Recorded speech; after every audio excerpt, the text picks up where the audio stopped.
Olá, tudo bem? Quero meditar com vocês em cima de uma passagem que está lá em 1 Crônicas, no capítulo 10, a partir do versículo, no, perdão, no capítulo 11, a partir do versículo 10, no momento em que Davi assume o reinado, né, depois da morte de Saul. Ali, a partir do versículo 10 do capítulo 11, a gente vai ver então os ilustres guerreiros de Davi sendo apresentados e tal. E num determinado momento, quando eles estão na peleja ali contra os filisteus, eles estão no vale de Refaim. E Davi sente sede, ele fala: quem me dera beber da água do poço que está ali em Belém, no local onde os filisteus estão. Então no versículo 18 diz que esses 3 homens invadiram o acampamento dos filisteus, tiraram a água do poço e trouxeram para Davi.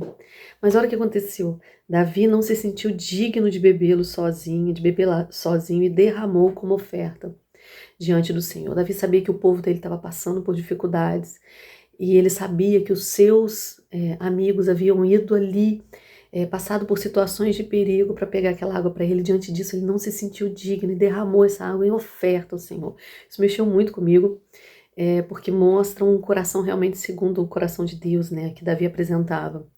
Ele não dividiu com os amigos, ele entregou em sacrifício essa água ao Senhor, porque ele entendeu, né, que ele não era digno de beber aquela água, que nós estamos passando por um período tão difícil, tantas chuvas, tantas cidades, com tantas pessoas passando por tantas dificuldades, não é mesmo?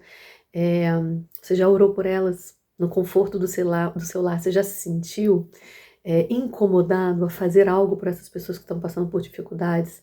O quanto você tem exercido esse sacrifício de louvor ao Senhor por vidas que estão passando por dificuldades, enquanto você está no conforto do seu lar. Davi poderia, como rei, beber aquela água e não se importar com ninguém. Muitas vezes, como a gente faz, né? Tá longe de mim, essas pessoas eu nem conheço.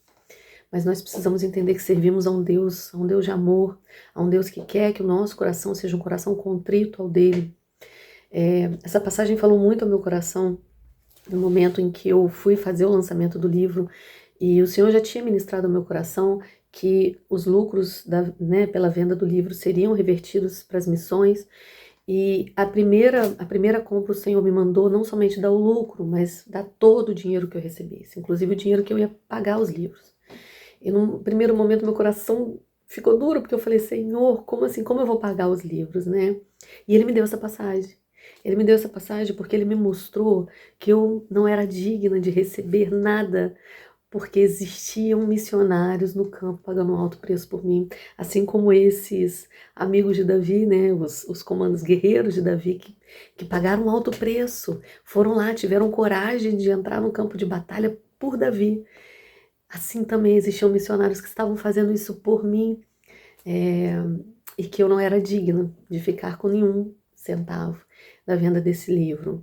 Então, o Senhor, Ele vem forjando o nosso caráter, Ele vem trabalhando isso em nós, e às vezes a gente não exerce o amor ao próximo, ou amor até mesmo pessoas que são da nossa família, mas existe um segredo nesse texto.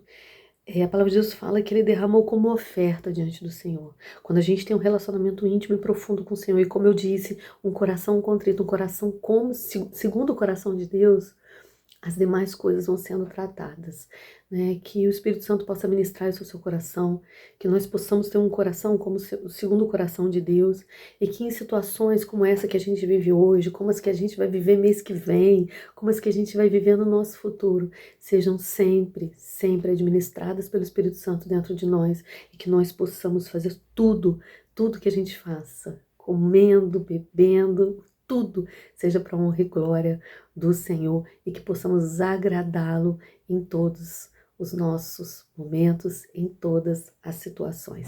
Que Deus te abençoe.